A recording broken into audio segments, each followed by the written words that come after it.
Sushila from Hindi department.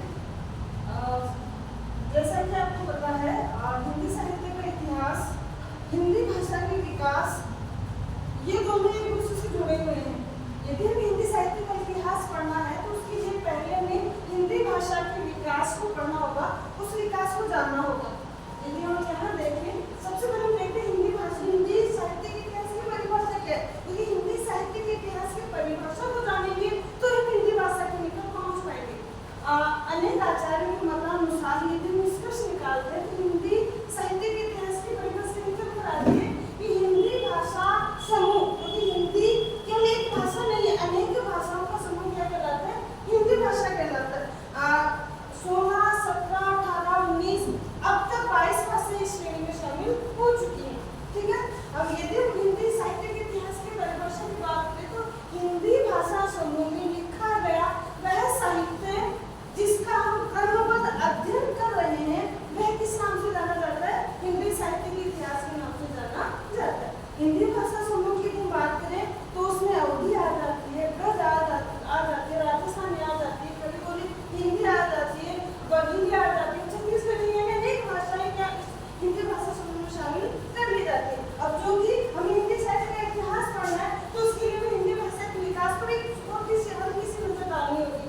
अब जो कि हिंदी भाषा का विकास किस भाषा से हुआ है? संस्कृत से। संस्कृत को हमारी मातृभाषा कहा जाता है और जो संस्कृत भाषा है वेदों की भाषा कहलाती है।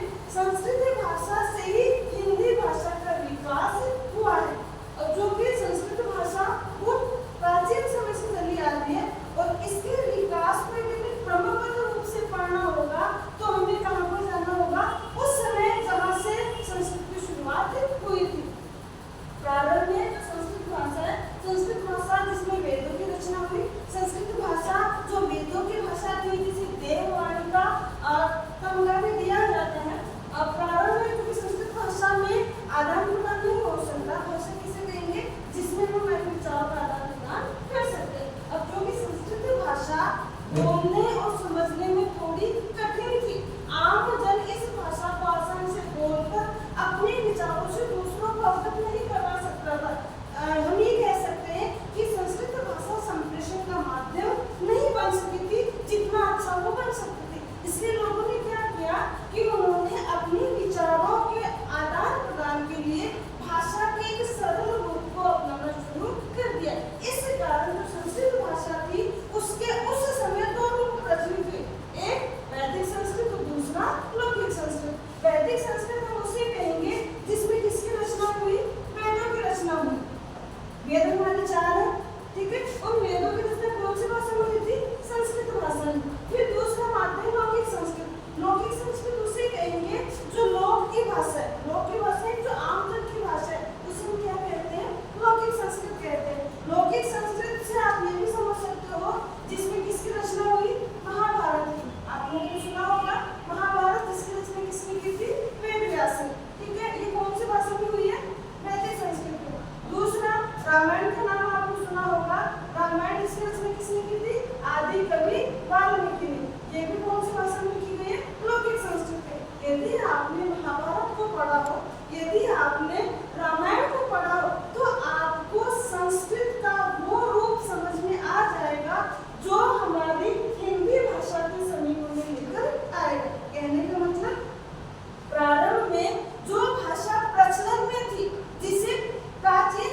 क्या जानना आवश्यकता, भाषा कौन सी है, किस प्रकार की है, महावीर स्वामी के द्वारा दिए गए उपदेशों को हम कैसे समझ सकते हैं। इसके लिए उन्होंने कैसे समझा, उन्होंने प्राकृत भाषा को समझने का प्रयास किया।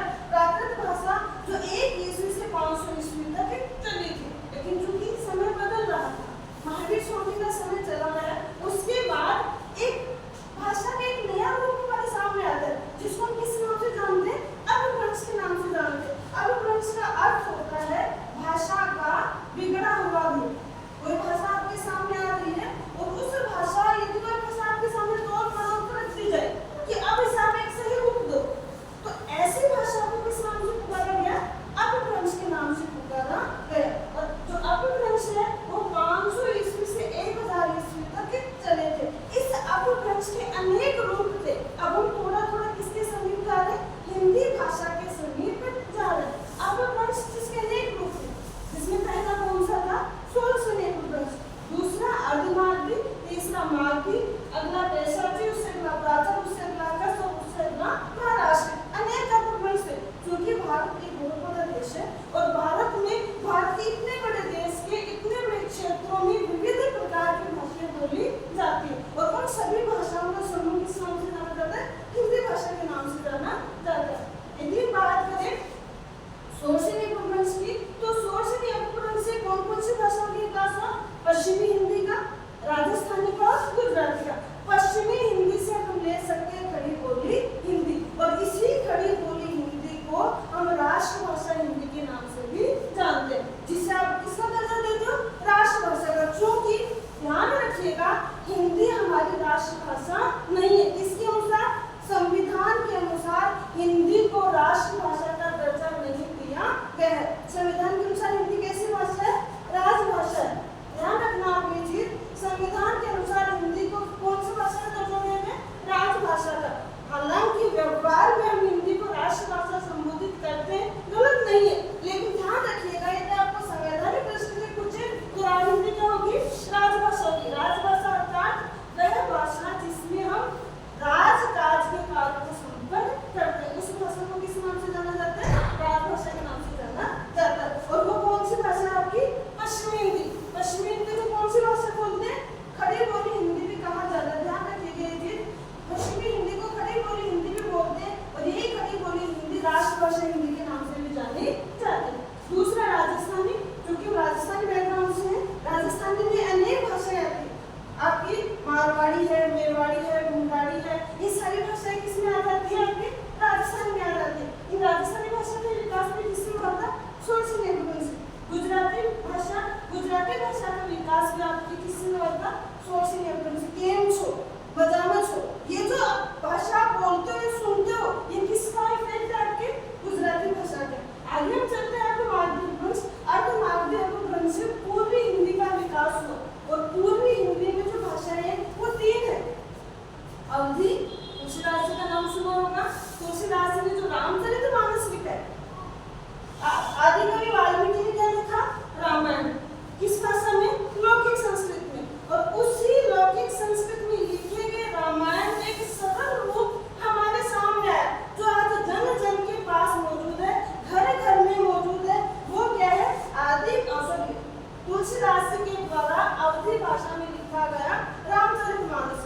आज आपको घर में रामचरितमानस मिलेगा, रामायण भले ना मिले, लेकिन रामचरितमानस आपको हर घर में मिल जाएगा। क्यों, क्योंकि संस्कृत भाषा में लिखे गए वाल्मीकि के रामायण को पढ़ने में लोगों को दिक्कत आ रही थी, लेकिन तुलसीदास जी ने उसी रामायण को सरल भाषा में, सरल शब्दों में आम जन के सामने रखा और आज हर घर में हमें आदर्श नायक, आदर्शवादी राम का चरितार्थ रूप, राम